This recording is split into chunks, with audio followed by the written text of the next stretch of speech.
Pada saudara-saudaraku, para seniman seniwati, saya mengucapkan selamat untuk melaksanakan sebuah pagelaran kesenian dalam rangka memperingati Hari Kartini yang ke-142,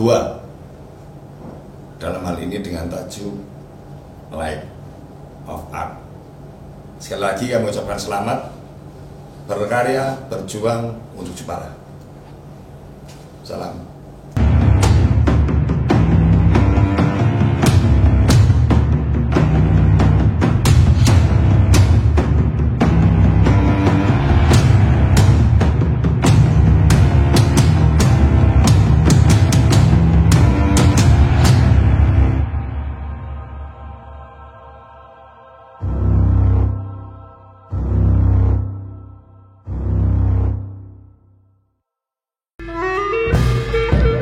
Sang pendekar emansipasi perempuan dan perintis kemerdekaan nasional muncul dari dalam hati. Aku mulai sadar bahwa kini dan selanjutnya aku akan terus berhadapan dengan adat dan keberpihakan kepada humanisme. Kartini mulai tampil sebagai manusia yang sadar akan diri dan kemanusiaannya. Kini telah lahir.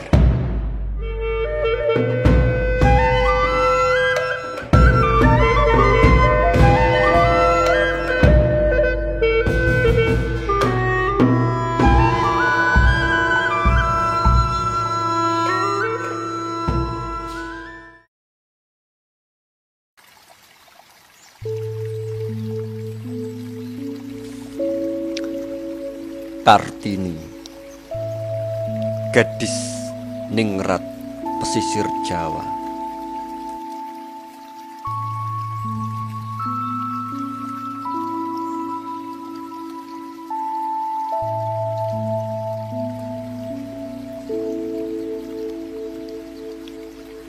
Di tempat ini, di sebuah tempat kecil pesisir utara Pulau Jawa, Jepara, aku bersekolah dan bersahabat dengan seorang karib.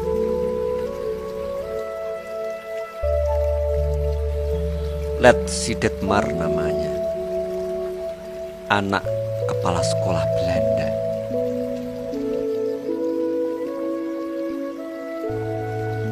Sahabatku ini seorang Belanda, bangsa Eropa yang tentu saja berkulit putih, sedangkan aku seorang Jawa dengan warna kulit coklat.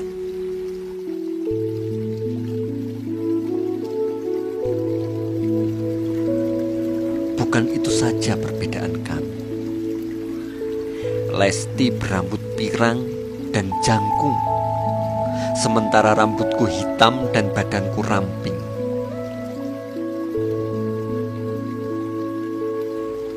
Satu yang pasti membedakanku dengan Letsi, yang paling jelas menunjukkan bahwa aku dari kalangan bumi putra, adalah pakaianku, pakaian seorang gadis Jawa.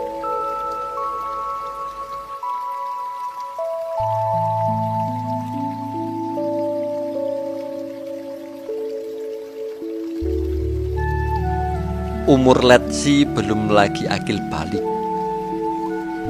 Ia masih duduk di bangku sekolah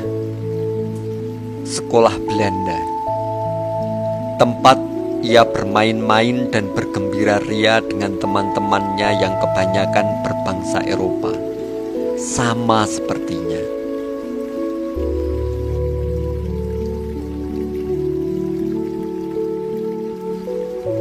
Suatu ketika, saat jam istirahat sekolah, Letsi bersandar di sebatang pohon.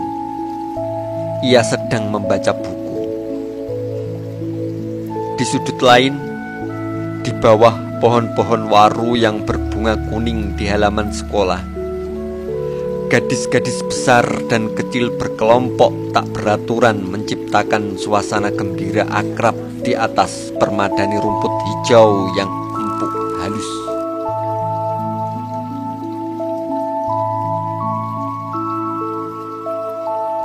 Gadis-gadis itu tentu menikmati keceriaannya dan bersenang-senang. Sedangkan karibku ini, mengapa malah membaca buku?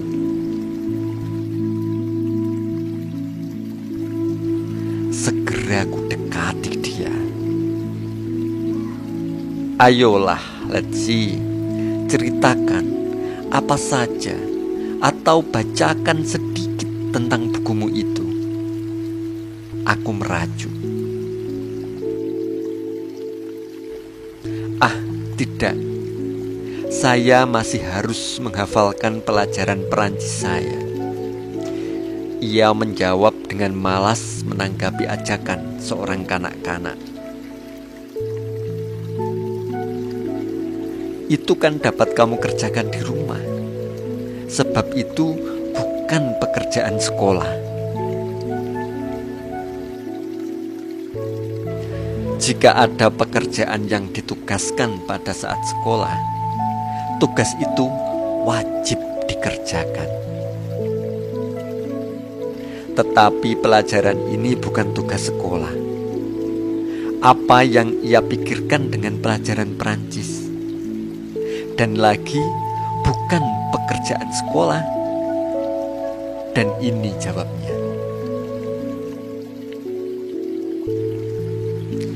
Ya, tetapi kalau saya tidak belajar bahasa Perancis baik-baik, 2 tahun lagi saya belum boleh pergi ke Belanda. Saya sudah ingin sekali masuk sekolah guru untuk belajar jadi guru. Kalau saya kelak tamat sebagai guru, barangkali saya akan ditempatkan di sini dan saya tidak akan lagi duduk di dalam kelas, tetapi di depannya.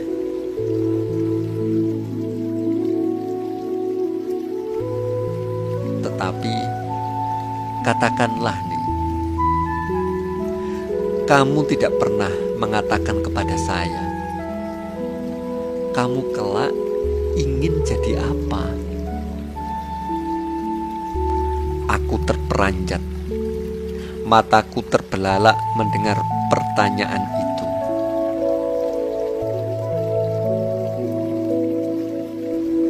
Aku ingin jadi apa kelak? Apa yang harus kujawab?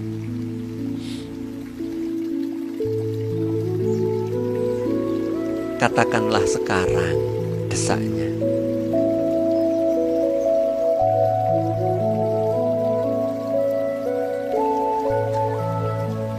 Tidak tahu. Aku menggelengkan kepala. Sungguh, aku tidak tahu. Tidak pernah sedikit pun terlintas di kepalaku pikiran itu.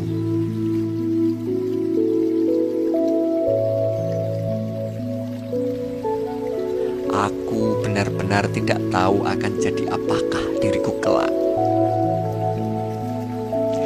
Ia masih sangat belia untuk mendengar pertanyaan itu, pula menjawabnya.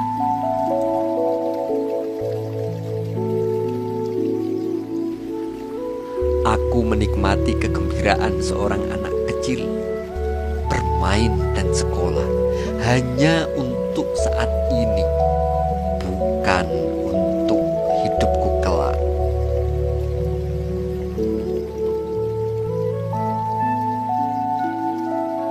Tetapi kali ini, pertanyaan yang sulit untuk dijawab memaksaku berpikir keras tentang hidup di hari esok.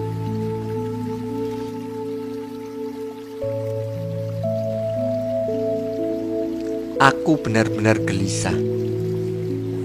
Letzi telah merancang masa depan di usianya yang teramat muda. Aku yang terlahir sebagai seorang gadis Jawa. Apakah yang hendak jadi keinginanku nanti setelah dewasa? Pertanyaan itu terus mendengung di telingaku, membuat gelisah dan meninggalkan bekas begitu mendalam. Aku terus merenung hingga kepala yang kecil ini lelah. Pikiranku menjadi kacau. Aku hendak jadi apa kelak?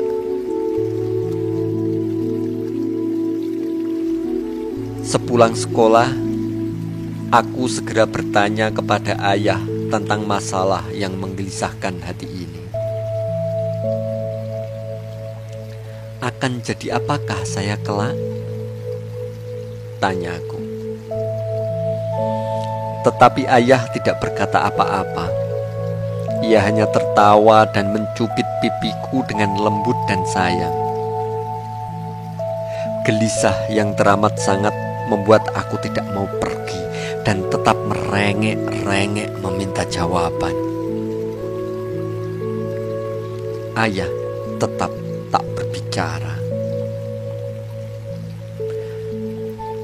Kakak lelakiku, Selamet, yang mendengar pertanyaanku pada ayah dengan gemar segera menangkap kata-kata ini. Harus jadi apakah gadis-gadis? Ya, jadi Raden Ayu tentu saja. Aku lari kegirangan dan perasaan puas atas jawaban yang begitu singkat. Berulang-ulang aku mengucap pada diri sendiri, Raden Ayu, Raden Ayu, Raden Ayu. Kelak aku akan jadi Raden Ayu. Aku terus meyakinkan diri bahwa suatu saat nanti, kelak setelah dewasa, aku akan jadi Raden Ayu.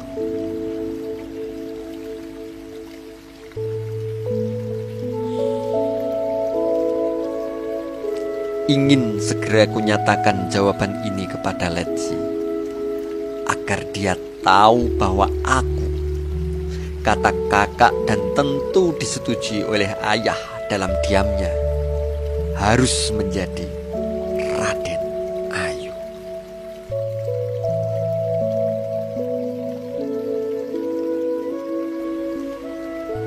Tapi tunggu dulu. Letsi bukan orang Jawa. Dia seorang Eropa. Jika dia bertanya apa itu Raden Ayu, bingunglah aku menjawabnya.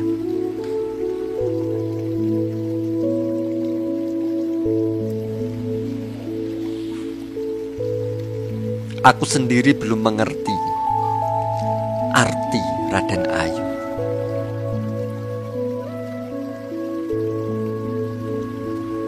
Dua kata itu adalah pikiran yang sama sekali baru. Hatiku kembali tidak tenang dan terus memikirkannya.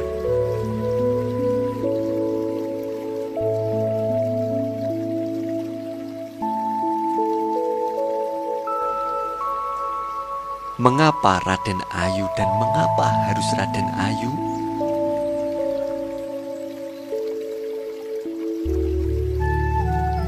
Batinku bertanya, gelisah. Aku mengamati keadaan orang-orang di sekitarku, melihat para Raden Ayu yang kujumpai di kabupaten, yang kuperhatikan dan kupelajari sejak dahulu.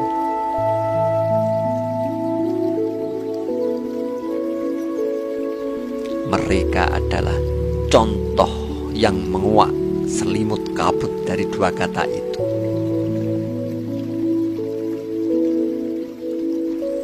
Raden dan Ayu.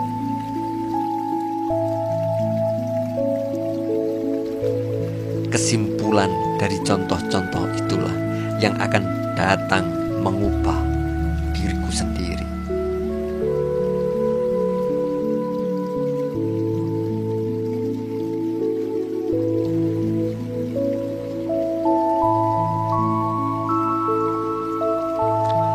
Apa yang ku ketahui dari pengamatan pada itu? Aku Aku seorang perempuan kecil yang menemukan kehidupan, perempuan yang membangunkan jiwa pemberontakan di dalam hati. Pemberontakan terhadap Raden Ayuwan. Kewajiban adat yang berabad-abad selalu dijunjung setinggi-tingginya. Gadis-gadis harus kawin.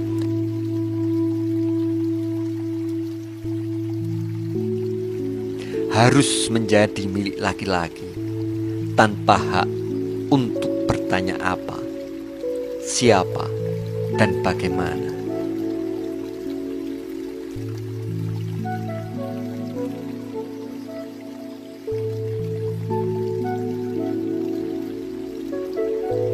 Raden Ayu berarti gadis sepertiku akan kawin dan menjadi hak milik laki-laki.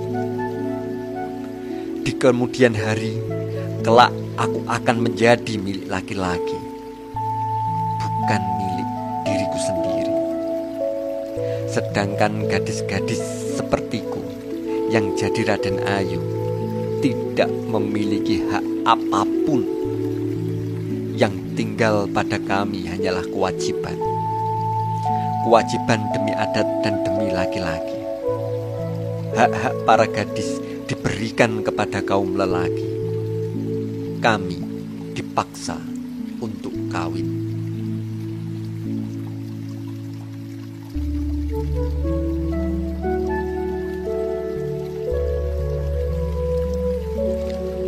Oh Tuhan, sekarang jiwaku yang kecil ini berontak. Aku mulai sadar bahwa kini dan selanjutnya aku akan terus berhadapan dengan adat dan kaum lelaki.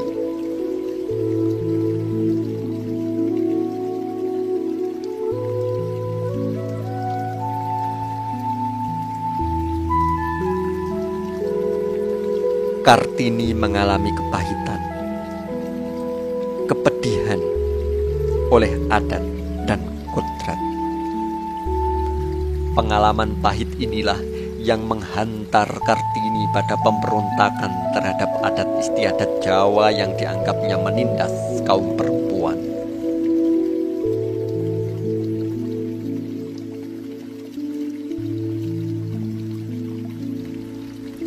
Kesadaran itu muncul bahkan saat Kartini masih sangat belia, baru berumur 10 atau 11 tahun. Dengan kacamata seorang anak kecil, dia merasakan situasi yang tidak setara bagi kaum perempuan.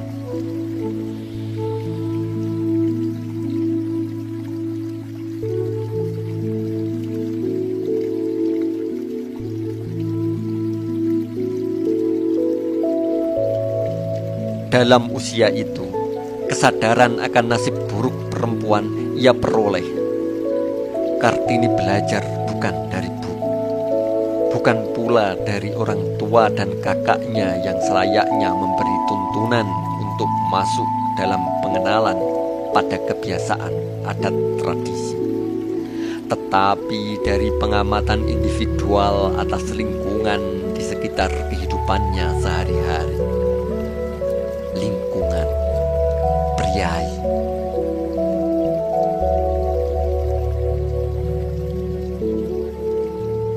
Sentuhan langsung dengan pola hidup priai Jawa di lingkungan tempat dia lahir dan besar menajamkan daya pengamatan dan daya pikir seorang perempuan yang belum lagi lulus sekolah tingkat rendah. Samar-samar Kartini menangkap kondisi yang diidap tradisi pada zamannya.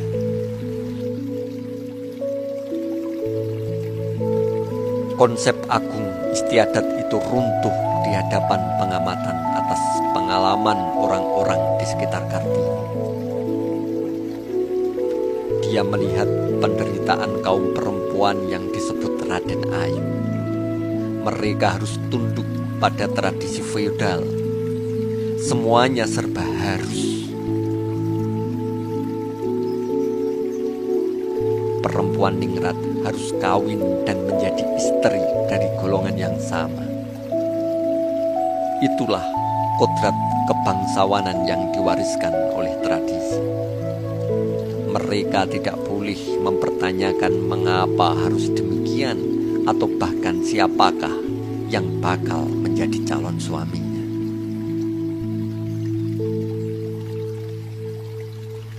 Seorang calon Raden Ayu hanya perlu menunggu lamaran yang datang kepadanya, dan akan ditentukan lamaran akan diterima atau tidak oleh orang tua. Mereka dijodohkan, dan perjodohan itu diperteguh oleh adat tradisi sebagai keharusan yang tidak bisa ditolak. Tradisi dianggap sebagai hukum yang selesai. Hukum kodrat yang berlaku secara absolut tanpa perlu ada lagi pertanggungjawaban atau dasar apapun untuk memberi penilaian pada aspek-aspek yang berdampak negatif terhadap kaum yang terdiskriminasi oleh tradisi.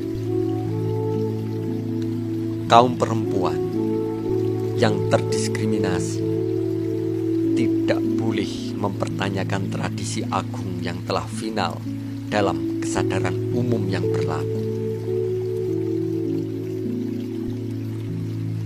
Feodalisme. Jika mereka bertanya, mengajukan pendapat secara bebas, mereka akan dianggap tidak sopan dan melanggar hukum adat masyarakat Jawa.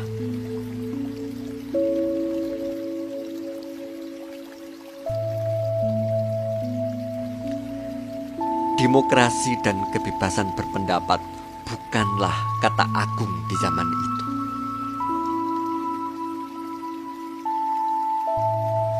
Sanksi sosial, entah dalam kesadaran pikir ataupun dalam tindakan diskriminasi sosial, akan dikenakan pada mereka, kaum perempuan. Intuisi keadilan muncul di benak seorang anak kecil yang mengintip di sela-sela kehidupan orang dewasa yang juga bakal menimpa dirinya. Saudara-saudara perempuan yang dikasihinya dan semua calon Raden Ayu segolongannya. Intuisi keadilan ini membuat Kartini belajar tentang hak dan kewajiban antara laki-laki dan perempuan di usianya yang teramat muda. Dia bertanya tentang hak laki-laki yang diistimewakan oleh norma adat, sementara di sisi lain hak perempuan tidak ada.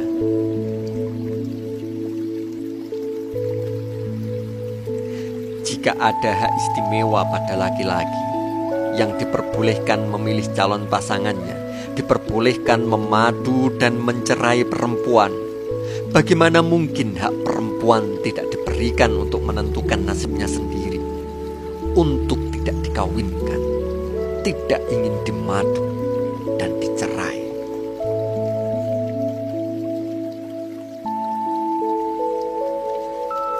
Keadilan mengandaikan hak dan kewajiban bertimbal balik. Jika ada hak yang diberi kepada laki-laki, harusnya ada pula hak yang diberi kepada perempuan. Jika ada kewajiban yang dituntut dari perempuan, norma juga melegitimasi hak yang seharusnya didapatkan sebagai timbal baliknya.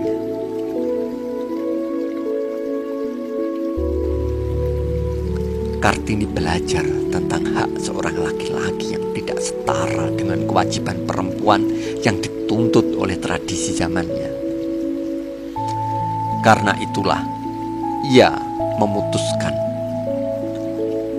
berontak.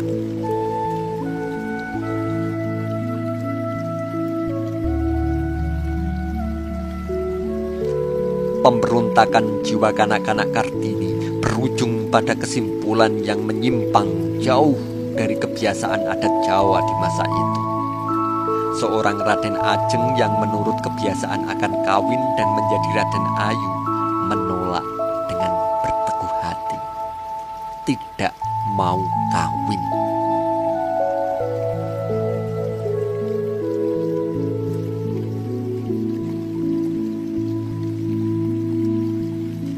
Kartini menolak dipaksa kawin. Ia bertekad untuk tidak kawin dan mengalami nasib buruk seperti yang telah dialami oleh semua Raden Ayu sebelumnya. Inilah pemberontakan individual seorang anak kecil. Dia tidak memikirkan pemberontakan itu akan meraih tangan kaum sesama perempuan untuk berjuang bersama mengentaskan diskriminasi atas mereka. Tetapi pemberontakan jiwa inilah yang menjadi pembuka jalan pertama perjuangan yang lebih lebar untuk memajukan perempuan bangsanya. Kesadaran untuk memperjuangkan hak-hak kaum perempuan dilahirkan dari pengalaman masa kecil Kartini yang masih berupa embrio dini. Menolak untuk kawin. Dia ingin bebas dari belenggu kewajiban adat, merdeka dari pikiran tradisi, berdiri sendiri dan memilih jalan sendiri. Tidak ingin menjadi Raden Ayu.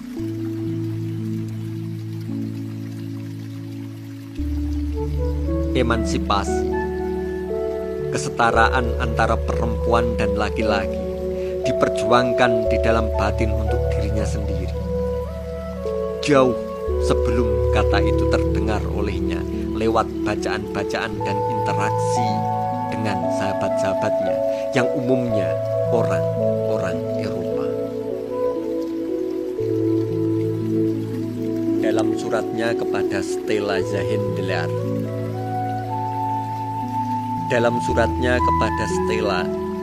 Kartini menulis,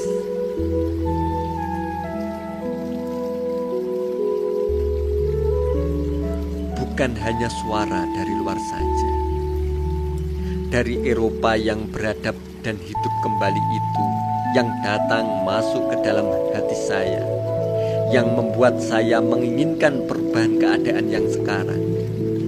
Sudah sejak saya masih kanak-kanak, ketika kata emansipasi belum ada bunyinya, belum ada artinya bagi telinga saya, dan tulisan serta karangan mengenai hal itu jauh dari jangkauan saya. Timbul dalam diri saya keinginan yang makin lama menjadi semakin kuat, yaitu keinginan akan kebebasan, kemerdekaan, berdiri sendiri.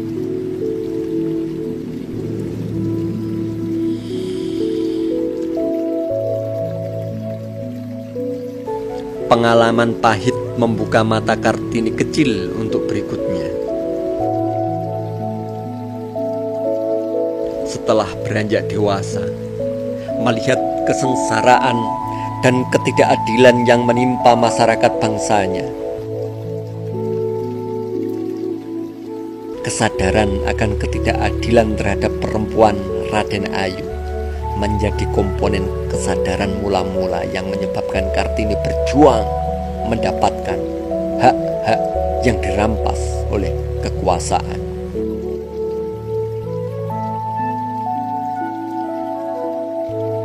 Kebebasan, kemerdekaan, dan keinginan untuk berdiri sendiri yang didamba-damba Kartini pada masa kecil merintis jalan bagi kesadaran yang lebih luas pada dirinya dan menginspirasi para pejuang setelah Kartini untuk memperjuangkan emansipasi kaum perempuan sebangsanya,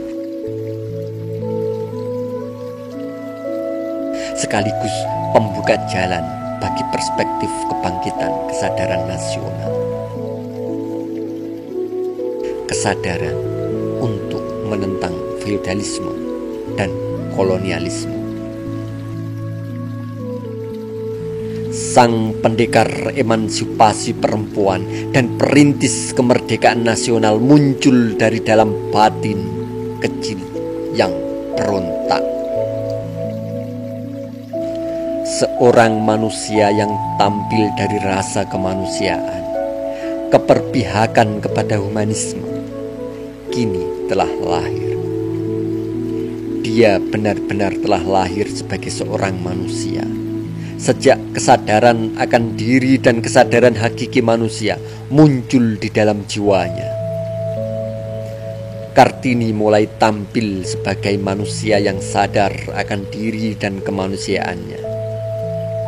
Seberkas cahaya terang terbit di ufuk batin untuk selanjutnya menggenggam pena, menuliskan keprihatinan bangsanya dan mencurahkan cita-cita perjuangan demi bangsanya.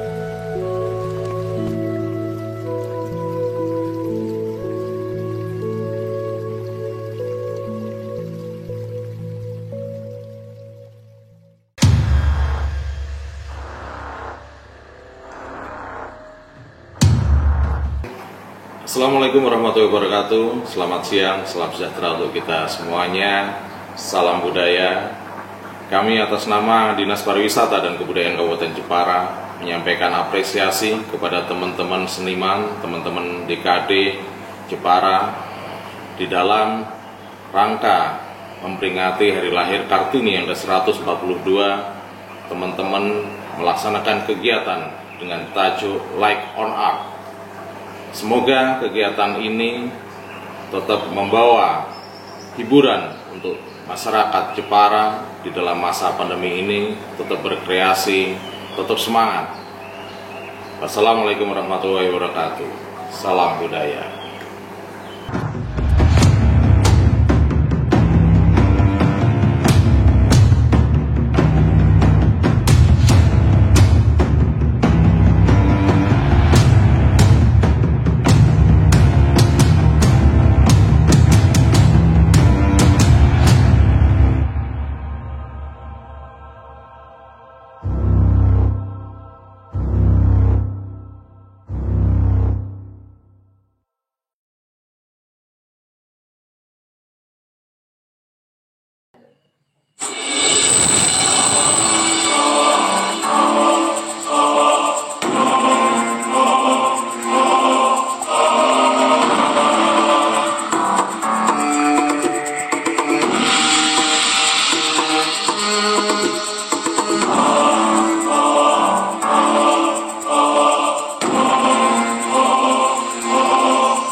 Bye.